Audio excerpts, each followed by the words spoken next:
want to thank Yvette Hart and Bunny Gunner Gallery for hosting this exhibit. And I'm going to do thank yous up front because I didn't want to forget.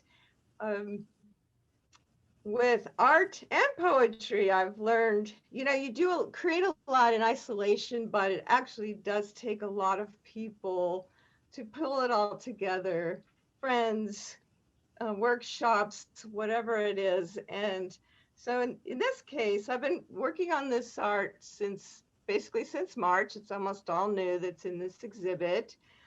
And I want to thank Slow Stitch from Shambhala Arts because that made me include more handwork than I usually do.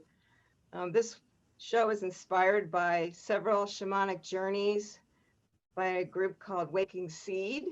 And so when you see the subjects, these are actually visual visions that I had during drumming. Meditate Create is hosted by LAR Core, and they featured me last week, which was really something to meditate on the work, but it's also inspiring future pieces. And then I've been doing a meditation from Russia, kind of getting back to my roots, and that's with Lark Gallery, where I also exhibit art online. And then I want to thank Sakasa, who's here. She hosted me in a Joshua Tree residency. And in this picture, the red dress that you see, I created it while I was in Joshua Tree. And if I've left anybody out, of course, all of you that are coming are part of my life. So I want to thank all of you. Okay, so this is the Magical Realms, the piece the show is named after. And I thought about why have a solo exhibition at the height of a pandemic when we're supposed to be staying home and, things just seem like they're getting worse and worse. And I honestly almost postponed this to next year. I sent Yvette, this message and I'm like, what do you think? And she was just open to whatever. And then 2 hours later, after kind of pondering, I thought, I'm ready. I've been working on this since March. The work's ready to go. People are telling me they need some magic in their lives, especially now. And honestly, creating the work towards a solo show during this time has helped keep me sane. I know a lot of my friends are introverts, but Cindy is not. And so to be able to express, because I can't see everybody, creating art and writing poetry really has kept me sane. And so I have 2 poetry books coming out, chapbooks coming out this year and from this time. And then I have this solo show. And people said we need the magic, and I hope that you'll feel some of that magic today. And this is really my art opening. So I'm just welcome you again.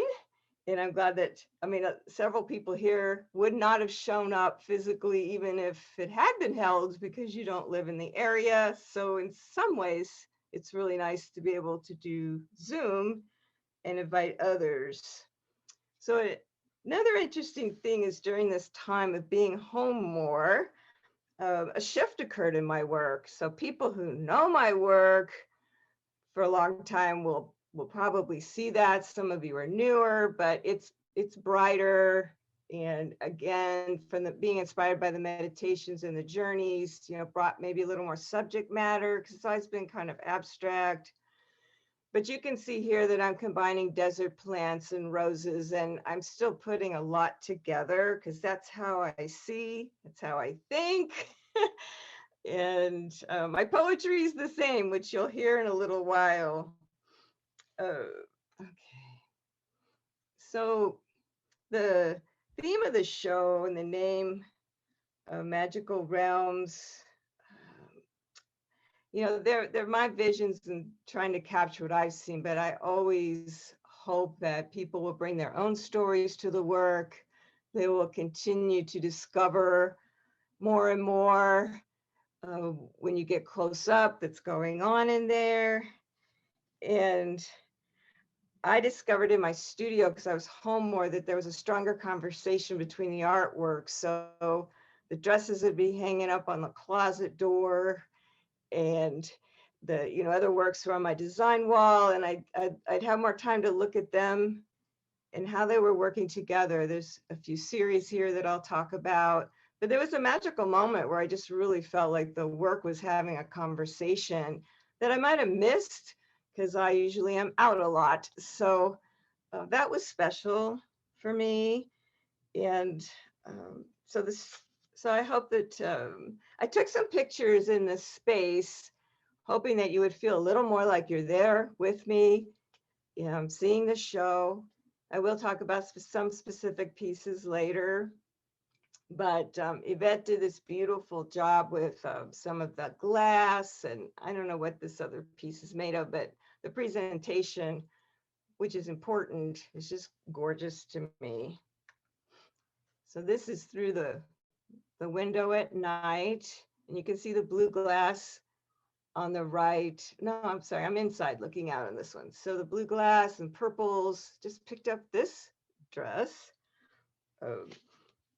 So the series last summer, this gallery and Studio C had a mini show because things were shut down and trying to figure out how can we, show artists and bring things together, and both online and in the gallery. And for some reason, all the pieces I brought to Bunny Gunner had the theme of moonlight and roses. And it wasn't on purpose, but I was enjoying this theme, not sure where it came from.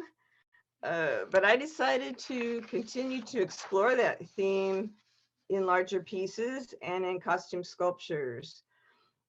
And so some of it was just finding beauty in the darkness and exploring the different times of the moon and the flowers at night. And there's moths and bats. I just put those two words together. There's moths and bats in here and different constellations.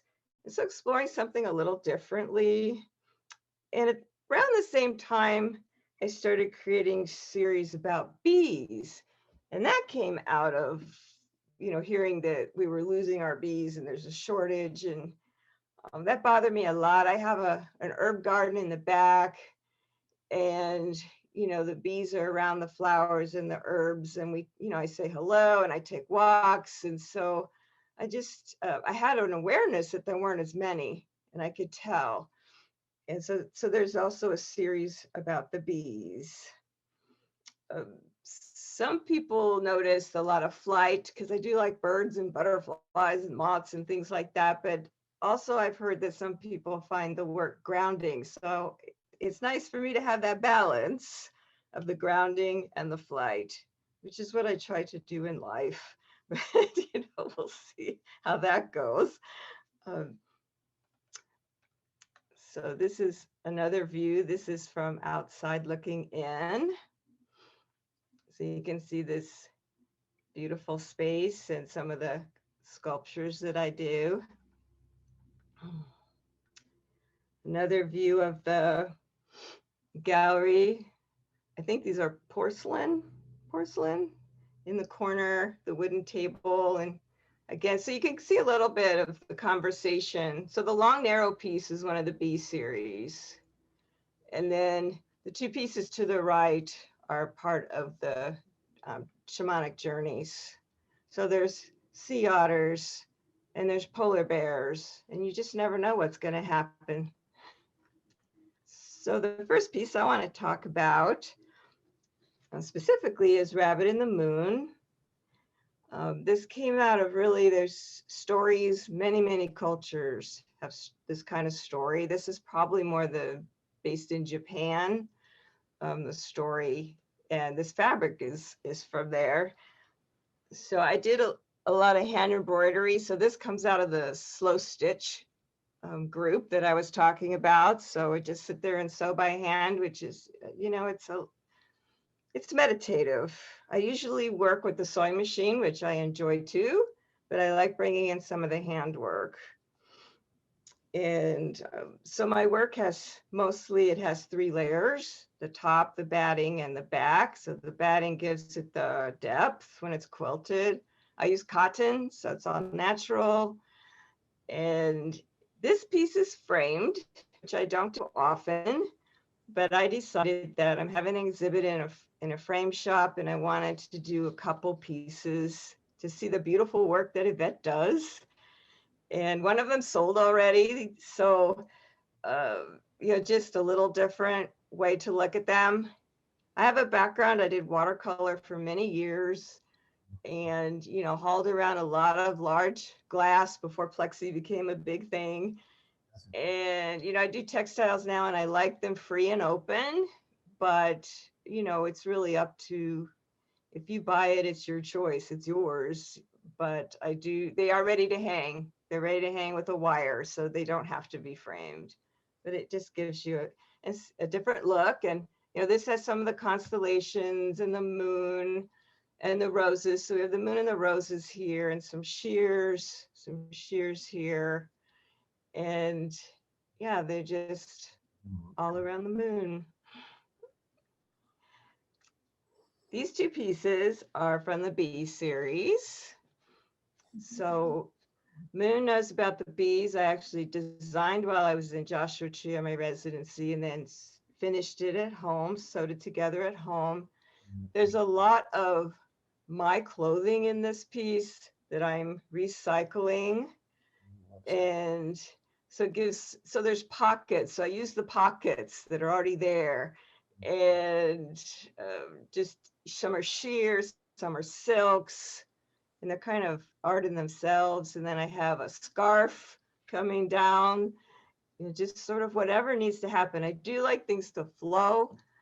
Like I can wear this. I do performance poetry where I wear some of these. And so I'm moving and I want to have movement in the pieces themselves. And so I think there's always something like that. But this was given to me, the base was given to me, and I don't know what country it's from, but this is probably hand stitched, so I don't cover up this beautiful work.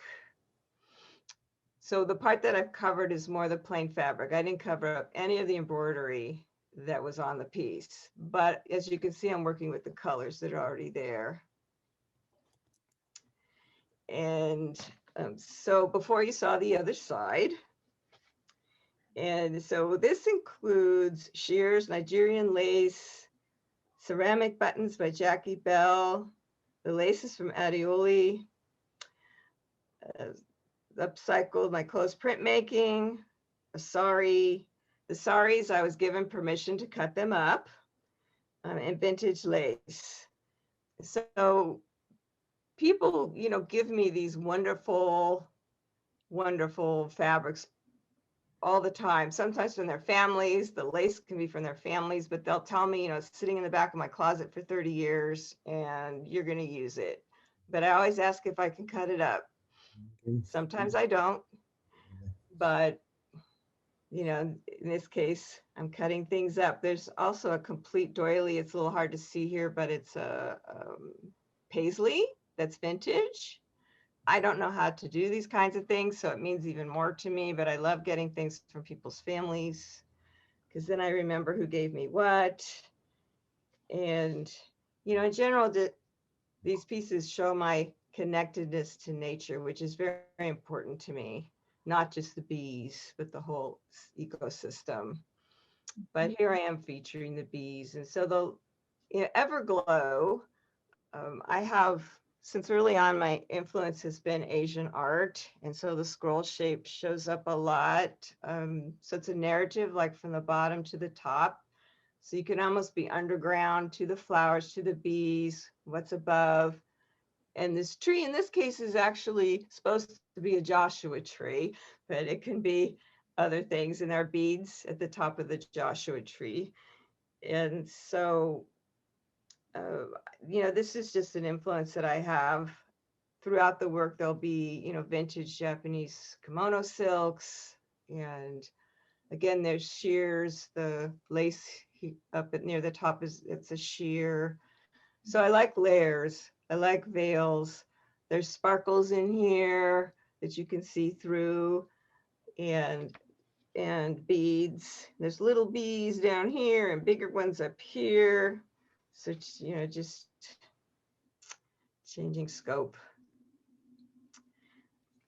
This work is Archaeology of a Life. This is, right now it's unique, but I will be making another. In this case, I've designed the dress from scratch. So there wasn't a shirt or a dress underneath. I just started putting pieces of clothing actually from my daughter and myself. So then you have generations happening. And I made up a label. The hanger is vintage. The V was given to me a long time ago, and I don't remember, but you know, it's from costuming. Someone was doing costuming. So it's all beads on netting, but I hand sewed it on, but the beads were there. And so you can see this has got the moon and a very friendly bat, moths, or moons and shears. And it has a back a little bit. This is meant to be a wall piece. So it does have a back. Someone could conceivably wear it over something else, but it's really meant to be hung on the wall. So the back doesn't have all the collage on it like the sculptural pieces. And I really like the shadows that happened here in the gallery. Yeah. Okay. This is Ghost Moth. And another thank you, I think. I designed this on a YouTube program called Amy's Art Cabaret. It's hosted by Amy Bauer and a friend. And so I was designing this while talking and trying to talk through my process and show it on YouTube at the same time. I'm actually comfortable demonstrating in front of people because I taught watercolor and I've taught workshops, art workshops for years, but I hadn't done it online before like this, but it was fun because there was interaction between them and they were making other things. And what was interesting was by working and talking and having to do this program, I couldn't overthink the piece because I had too many other things going on. I had gathered the fabrics first, so I did have, you know, that together, the colors, but it wasn't really designed. And after the program was over, I actually didn't change it very much. You know, I trimmed up maybe a few things, but this is pretty much what I did on the program. Later I've added some beads. There's a shell moon, and there's a little bitty person in the rectangle who's like going through a door into this, again, magical world. And as you can see, things are upside down and sideways, and there's a metallic moon that you can see through, and a Nigerian lace again, and some raccoons. They showed up this time. So you just never know who's gonna show up and what this person's gonna find on the journey and how will they change. Okay, so now it's time for some poetry. So I did have an in-person reception, and of course it was by appointment. We had a few people, but it was great because there was more time to share. And here I am at the opening, reading a poem to my friends. So the first one I'm going to share, Totems in the Everyday, is actually in a window that's outside the space. So if you do come, walk down the hallway a little further where the door of the gallery is, and then you'll see this with some beautiful ceramics. And I'm going to talk about the art piece first. Totems in the Everyday really started with the middle section.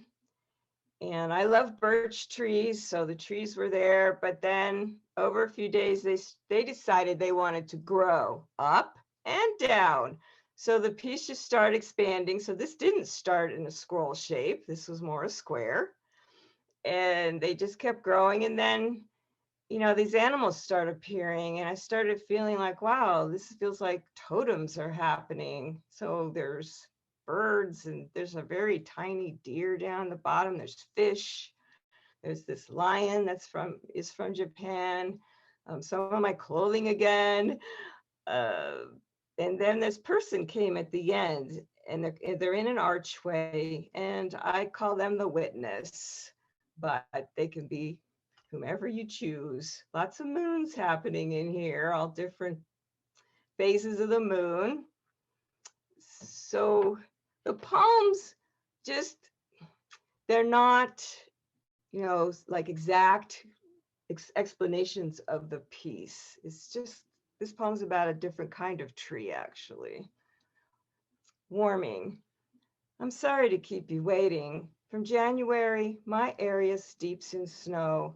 For days, it falls up to 4 feet. I walk everywhere and go inside an oak. Look up to view veins, blood vessels, and a pulsing heart. We vibrate as one. A goddess appears. Her blessed home, this constellation of tree.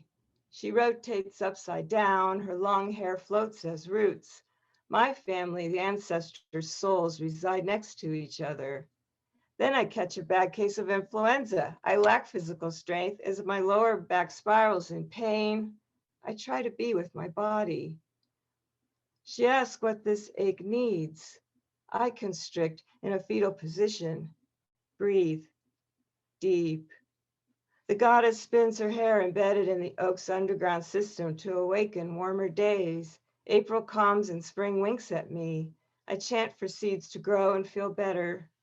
The goddess dazzles and calls her hawk of beginnings and fire. He suspends in front of her face, then swoops. Meanwhile, she senses slow movements of my body.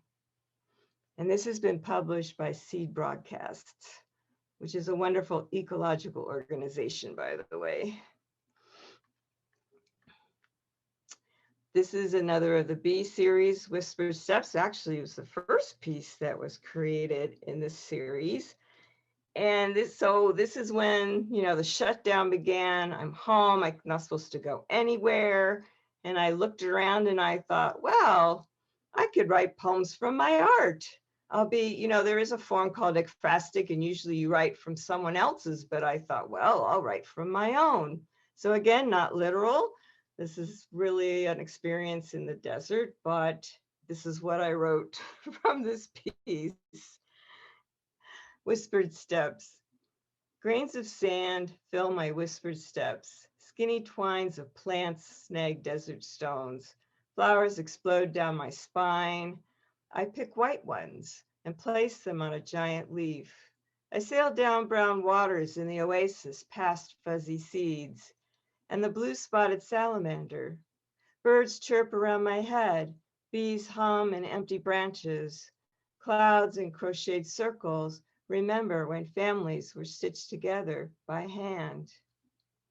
And this was published by the Poetry Barn, which an interesting aspect of this is the Poetry Barn had an artist interpret this poem who did not see my original artwork. So I love the evolution of starting with my art. I wrote a poem, someone else did a whole different, they did a painting. So it just keeps going. And so the crochet, again, this was given to me. Here's the vintage lace. I have beads and stones. This is my printmaking. My friend did the marbled piece here. This is silk.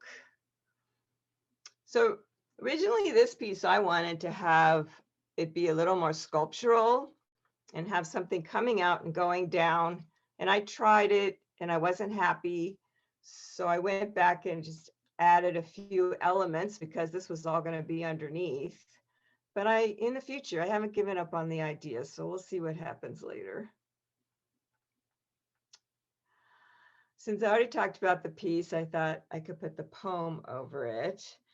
This was another of my journeys where I'm riding a horse. So here we are. This was already in some fabric that I had from the past, but then I created this kind of magical garden in this landscape. Darkness falls in the desert as I lie down in the cool sand, facing a sea of stars. They swirl to become a wind horse. You can go anywhere, she says. The horse is above me, yet in me. My soul darts around mountain peaks, then over a mystical garden. Deer, moth, hummingbird, monarch, and bluebird drink nectar there. Then a Native American woman appears in the cosmos. She gives me a skin filled with bags of water. Soak the thirsty land, she says. I shuffle in the desert, placing the small pouches of liquid at the base of each cactus and succulent. I end up walking in a circle. Then I dance hard, pounding the earth. Next appears Tortoise, always carrying her home. Follow my path, the way is clear. No rush, she says. I briefly swim with sea turtles before returning to the stacked stones wisdom of the desert. An oasis surfaces where palms, cattails, and great horned owls stare at me. They sway as one. A time of rest will transition to action, they say. So this was published in Spectrum 27 out of Pasadena. And some of this poem I actually did experience in person when things were open, and some of it is from a vision. So again, that collaging together.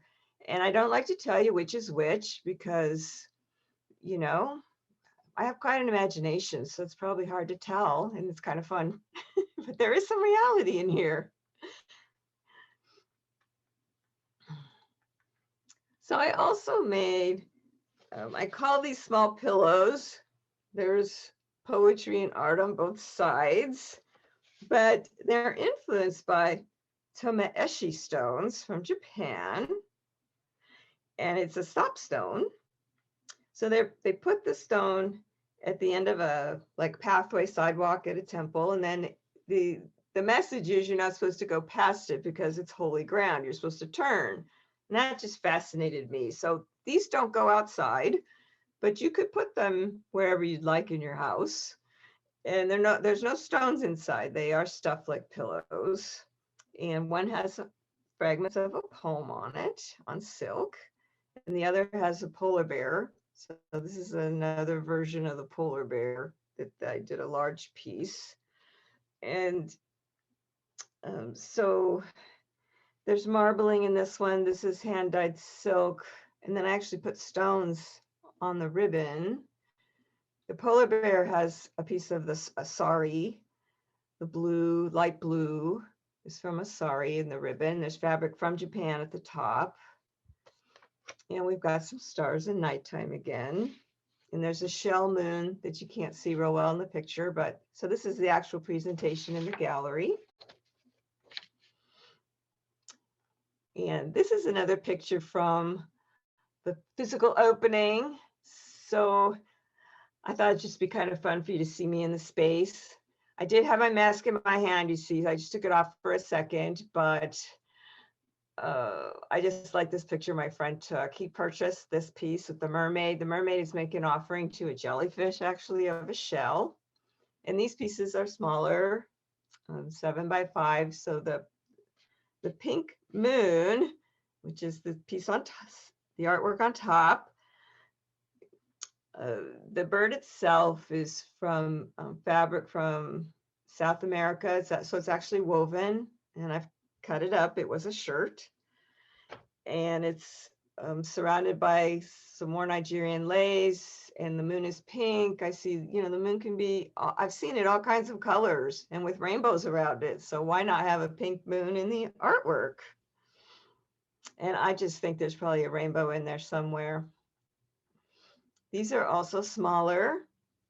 And on the left is Lotus Meditation, which has, an old bell and some glass beads that are vintage. These are all beat glass beads.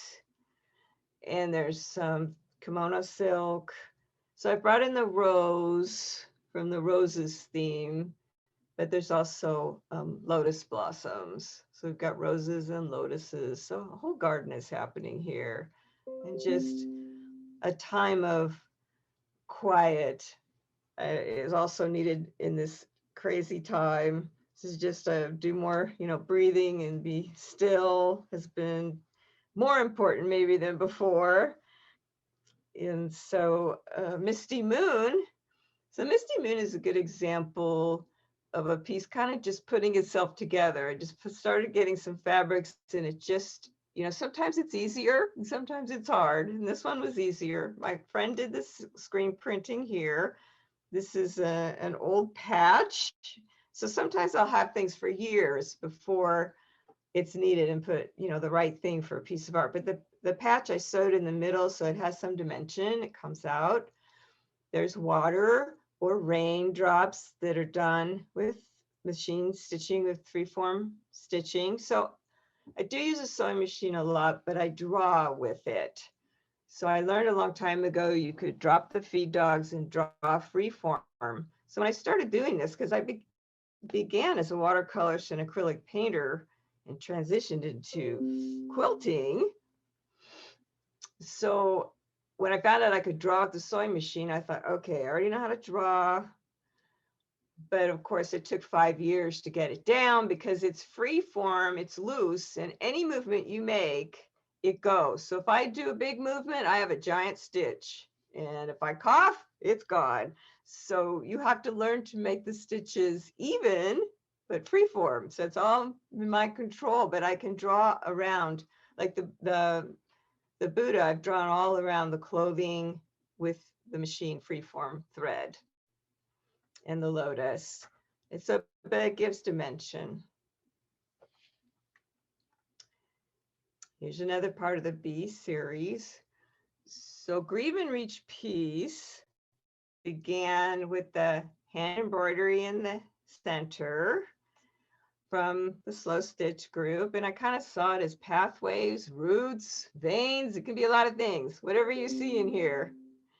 And then I just started designing around it, like I said, the bees. But then I found out in other cultures, like a monkey and a butterfly together have a meaning, and the bees. And I honestly don't remember all the meanings, but they are pinned to the back of this piece.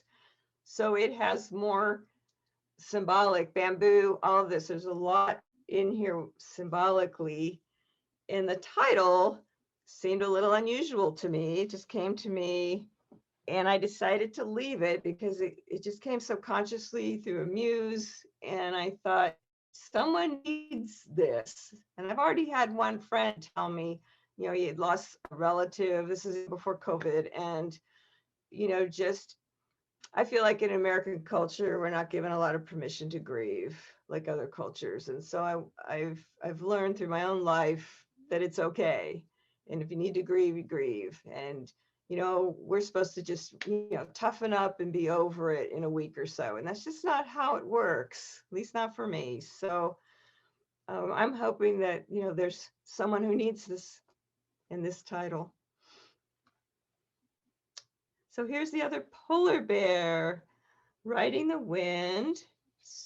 Started with the polar bear. There's a poem, part of a poem written on it. And there's other parts of the poem written down here. I'm not reading this today because it's going to be published. The poem is, and the literary world still has this rule. They want to be the first to put it out there. So if I share it in a blog, on Facebook, with you here, that's considered published, and they want to be first. So if we can meet up and you want to hear the poem privately, I can do that. But here, I'm going to share the art with you. But the first line of the poem has to do with laundry, which is actually was inspired by a couple friends that are here in a group. And I've got this crochet that I didn't do that either. And so this actually is a vintage pillowcase. The only part that's still open is this bottom part because I decided to put fabric on the back and to quilt through it. And that was a, you know, a decision I needed to make whether to leave it open, but it's not meant to be a pillowcase. It's meant to be a wall piece. So it's hung on the wall, but it does have fragments of the poem. So the text is worked in there. I drew on the silk with silver acrylic ink. And this is more Nigerian lace. And I've got some, you know, indigo moons.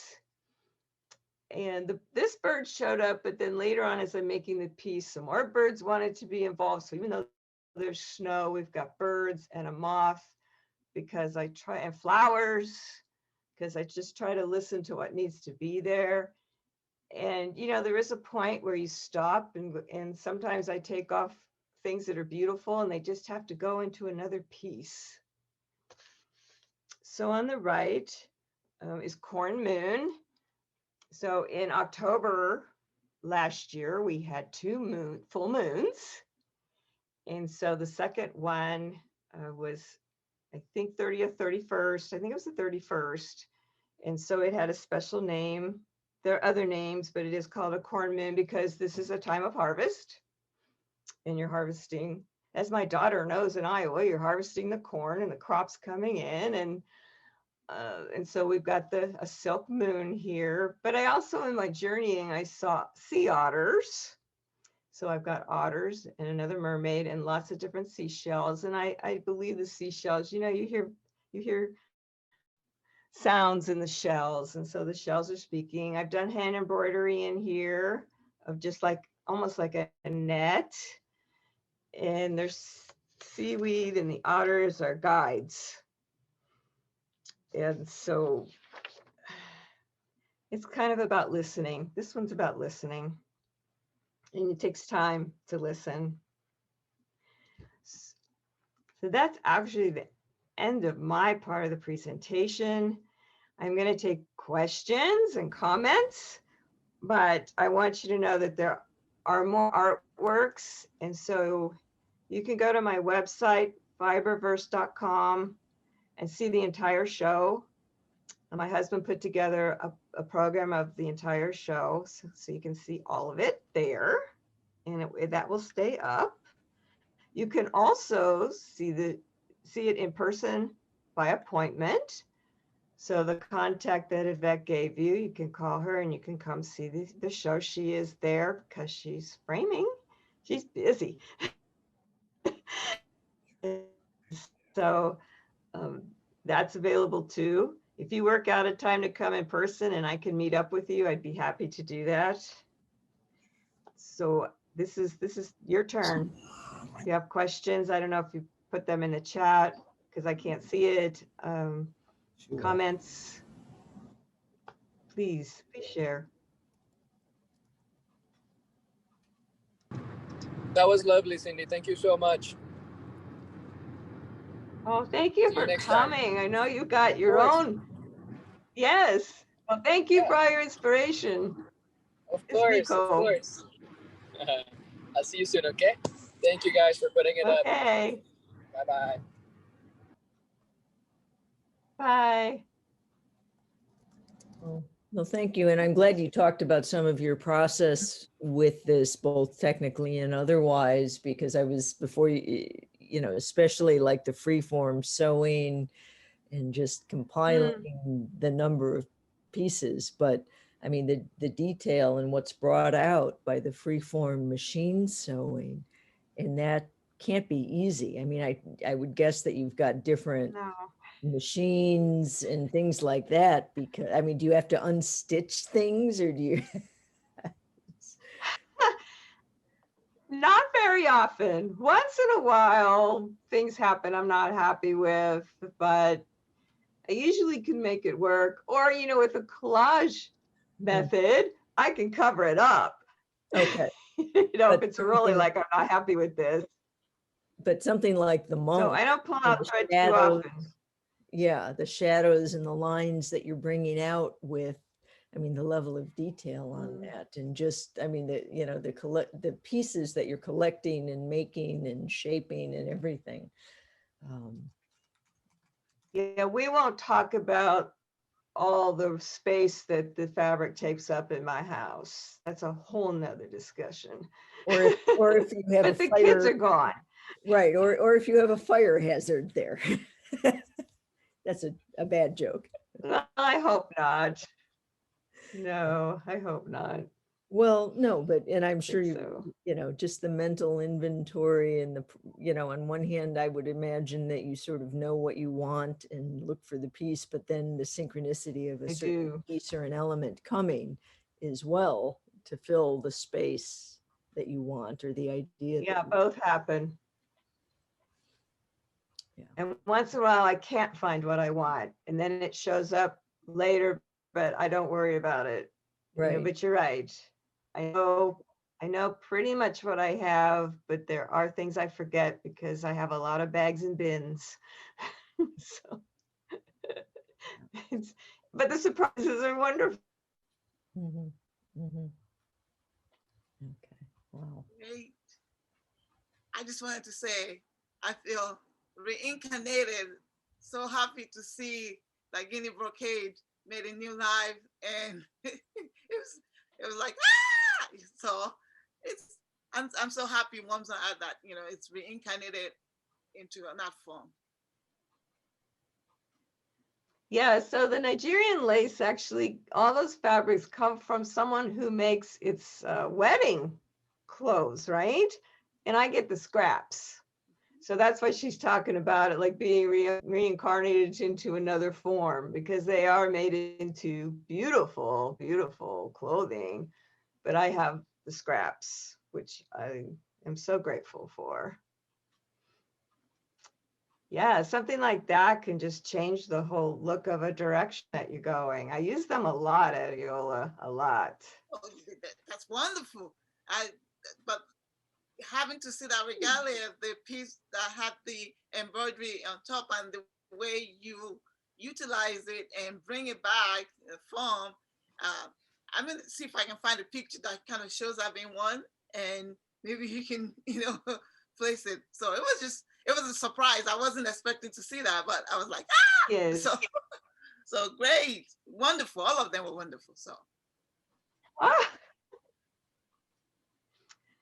So I can't see a lot of what's going in the chat, but I'm seeing the messages coming out. And I just want to thank you for connecting with the work and the fabrics. And some of you have traveled to some of the places I know where these fabrics are from. And some of you have brought me back fabric from these places that I've used in the work. So I thank you so much for that. There's also several people, these poems today I noticed were really inspired by the desert. And so I do have some desert poets here and artists. So I thank you and and city people. And I've known some of you a long time and some are brand new friends. And I just appreciate that you would spend this time today. I know there's a lot going on with Zoom these days. Thank you. Any other questions or comments? A wonderful presentation, Cindy. Enjoyed it a lot. Learned a lot Great to too. see you. Right, and then you're going to post the recording, should we want to share that with anyone else, correct? Yeah, I will email this out. The link.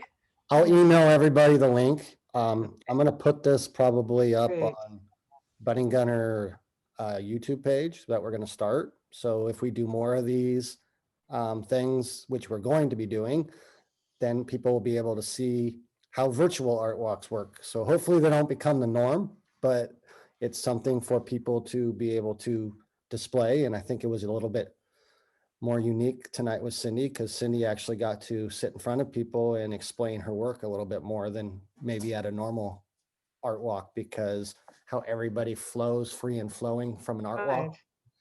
Well, She had a captive audience all at once, if you will. yeah, sort of like the opening of the art walk where Yeah. everyone actually sits and listens for a few minutes. Yeah, but even in an opening, Yeah. it's like a 3-hour window and people will arrive at different times, because when we have it, you got Studio C that has one, you got another one around the corner that has one. There's about 7 or 8 different places that are open at Okay, the same time, and people are just kind of walking through, if that makes sense. okay. Yeah, they don't usually have artist talks because it's an art walk. If there is an artist talk, it's a separate time, Kelly. So that does happen sometimes at places, but not so much at these art walks.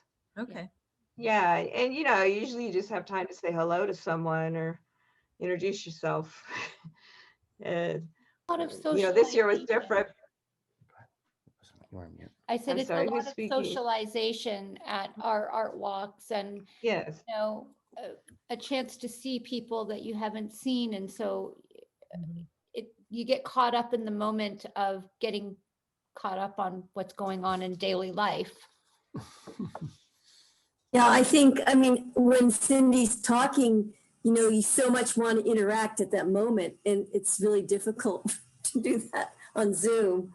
Yes. But I would love to feel some of that work too. It just looks beautiful. I love those stones. Those stones are really amazing.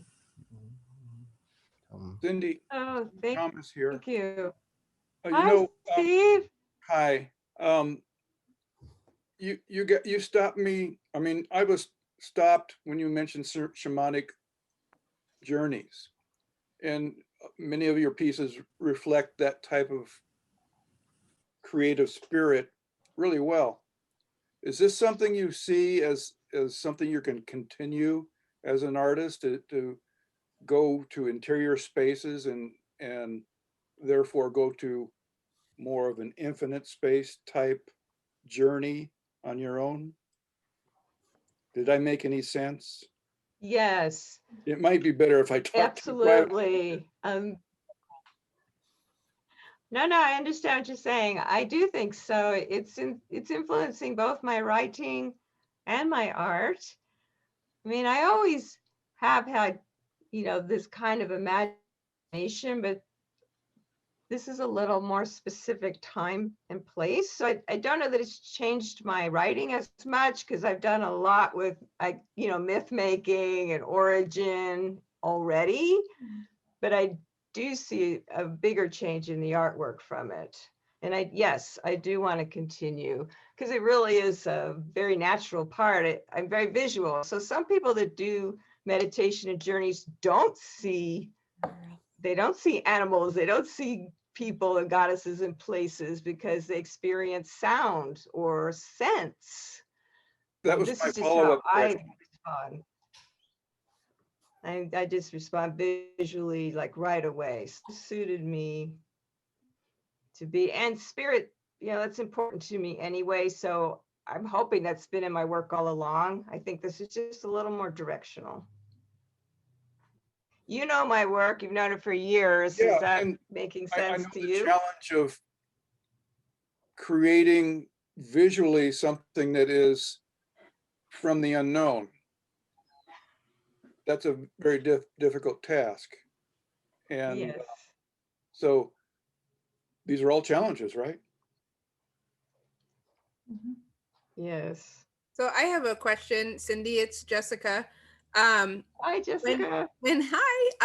When you are having these, visions, or you're having ideas, how are you recording them down? Like my poetry, as you're familiar with, is very much more, although I have a couple things that are a little not based in reality, but most of the time I'm very kind of factual and venting and stuff like that. Yes.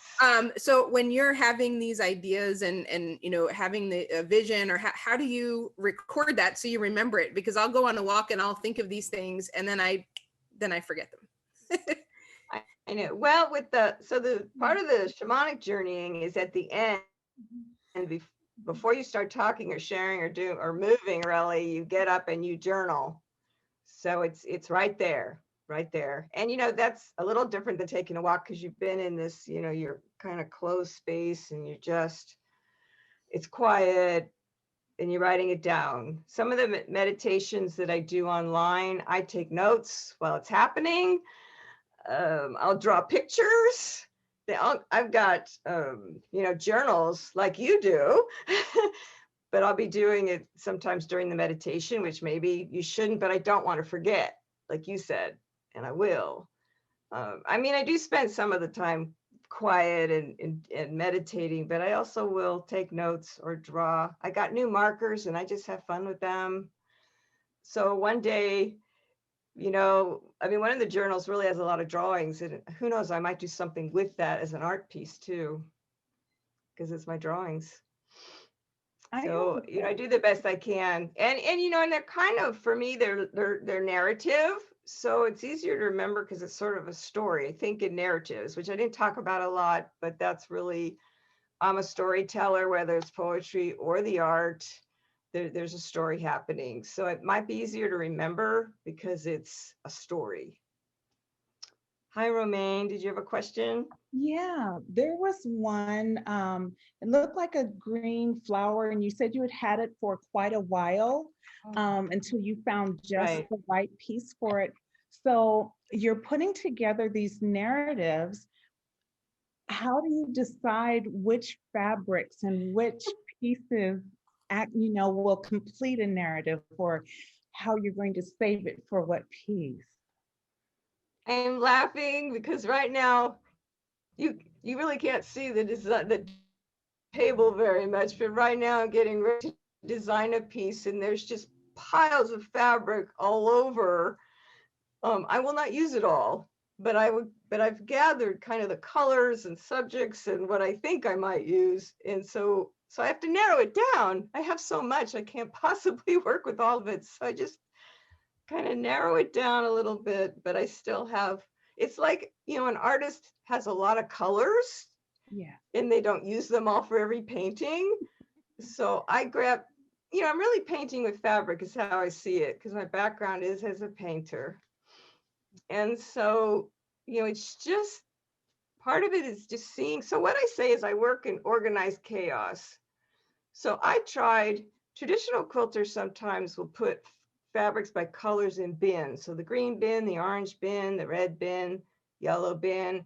That lasted me 1 week because I need to see colors crossing each other. And I need to see, whoa, look over there across the room. Those two work together really well, or they oppose each other really well. So I need to have kind of a mess, but not totally, because I have to have somewhere to work. So, it's just sort of narrowing it down. And then, as the piece progresses, I sometimes go and find some more because it maybe goes in a different direction than where I started. Or I just need, like I needed that green flower, didn't happen till really the very end. But I'm like, wow, I found it, like someone said, serendipitously. And like, oh, that would be great to have some dimension in that space right there in that corner. Thank you for that. Beautiful. You're welcome. I'm glad you got through. I saw you were having some trouble, so I was glad you made it. Thanks. Cindy? Yes. John. Hi, John. Hi. I kind of admire your understanding of organization. When I sit down to write, I simply know that it's time to write something because I haven't written something in a while. So when I sit down, the only thing I know is that I'm supposed to write something. I have no idea where my pencil's going to travel. So your way of organizing your thoughts must be something phenomenal. Well, it's really collage, John. And by the way, John's a great writer of novels and poems. He always makes me cry with his poems. So, yes, I gather fragments. I write things down. So kind of like Jessica was talking about the walk. So if I remember even a fragment, I write it down and I gather these fragments. And somehow in my mind, they start coming together.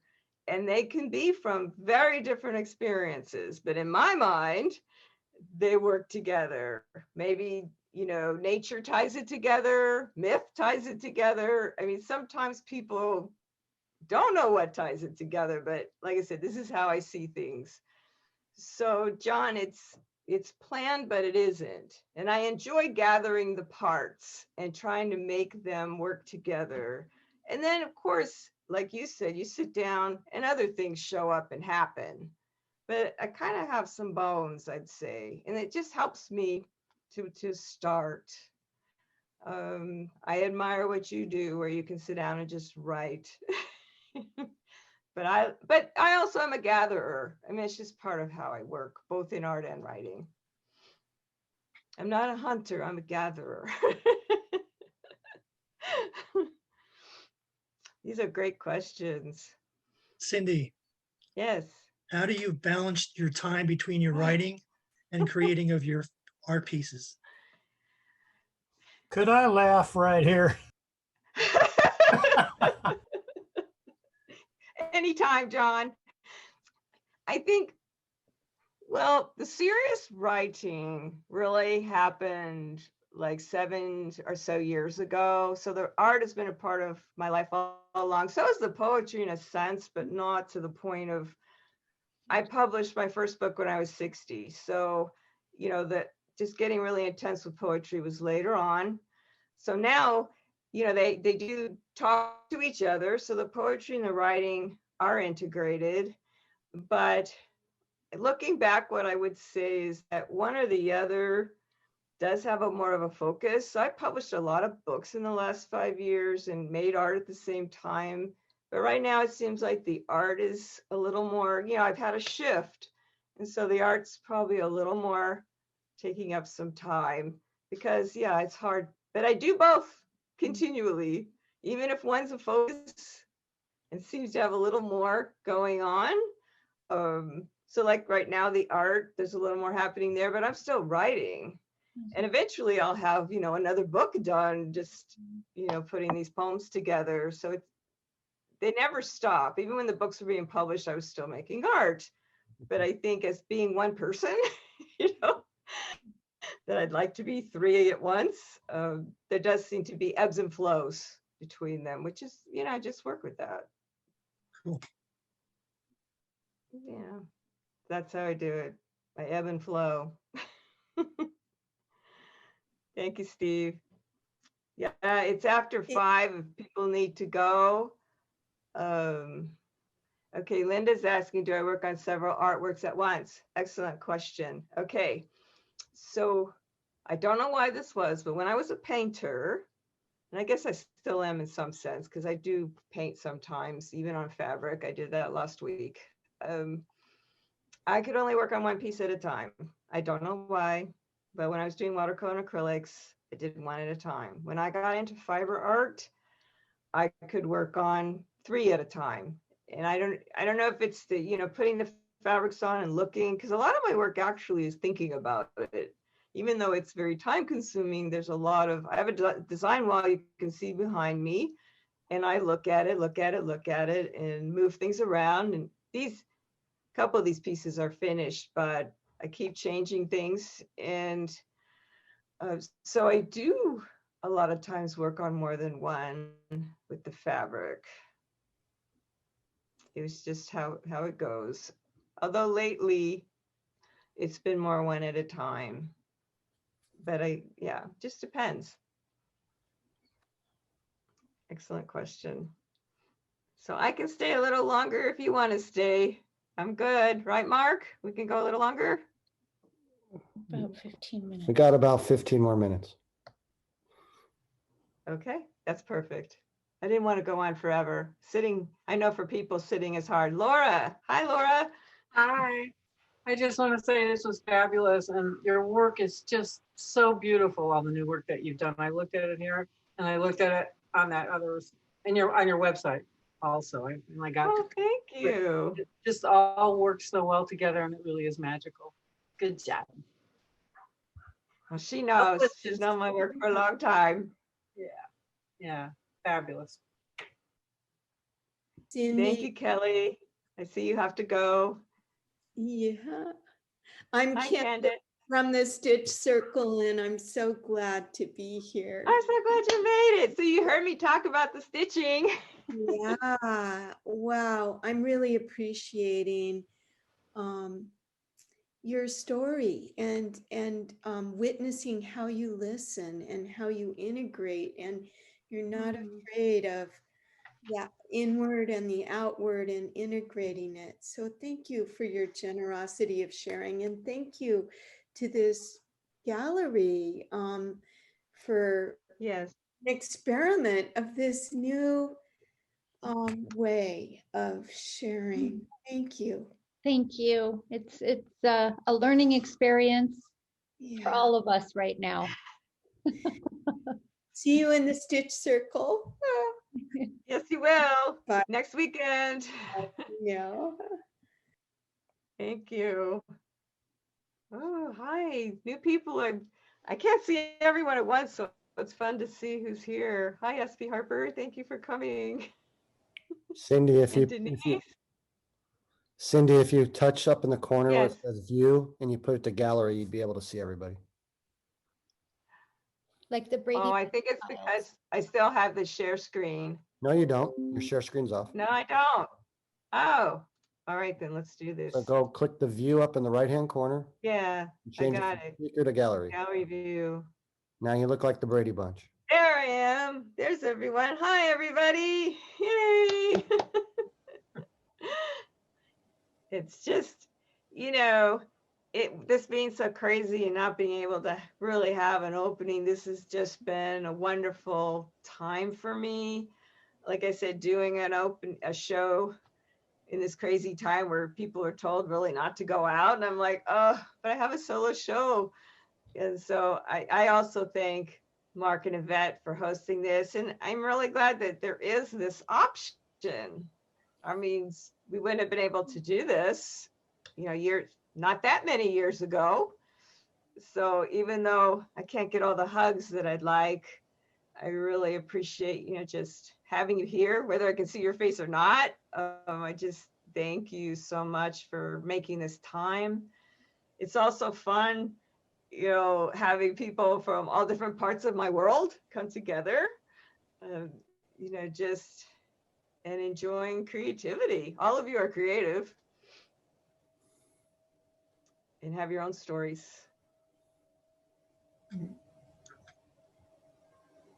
How do Great you show. come- Oh. Leaving now. I have to go. Okay, good to Bye, see Cindy. you. I'll be at RCAA tomorrow. Sounds great. How do you come up with the titles for your pieces? Come on, poet. How do you come up with titles? Okay, never mind. Well, no, I'm teasing you. Sometimes I almost have the title before it even starts, where I've done the gathering and I kind of know.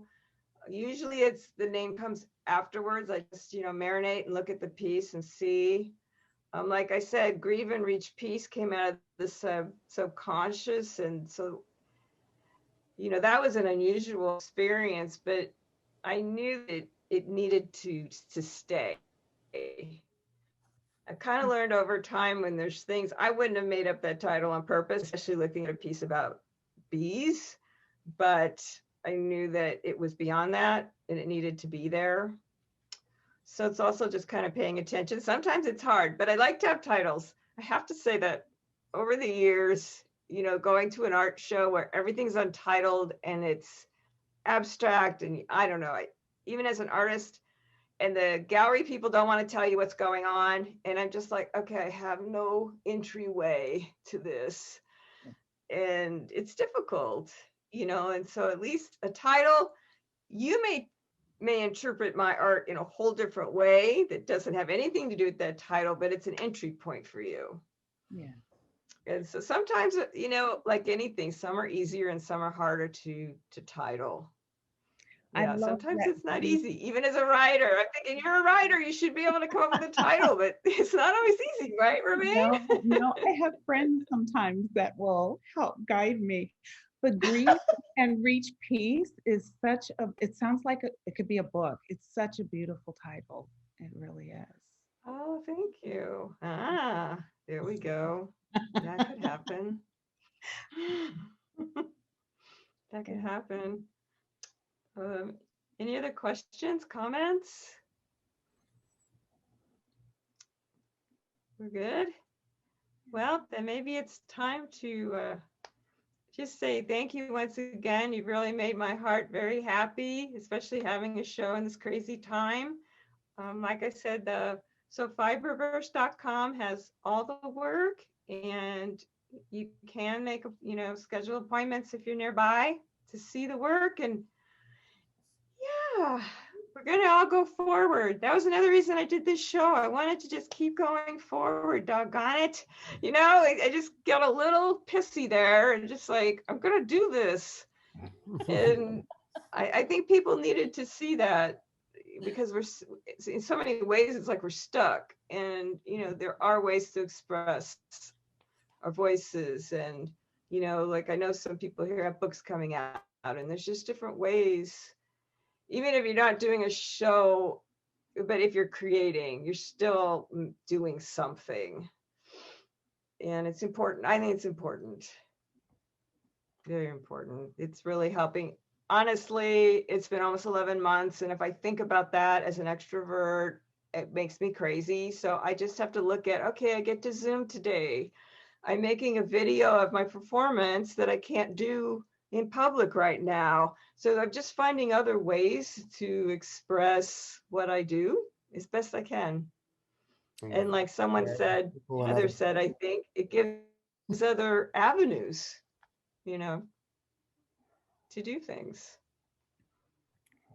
So I just love seeing all of you here. I just thank you so much. And I think it's time. Mark's going. Time. Grab the cane. Bye. Thank you. Thank you so much. I'm hosting like 100 basketball coaches in like 45 minutes. So have another one of these tonight at 6. Okay, great. Okay, we're good. Bye-bye. Thank you so much. Thank you. Everybody take care.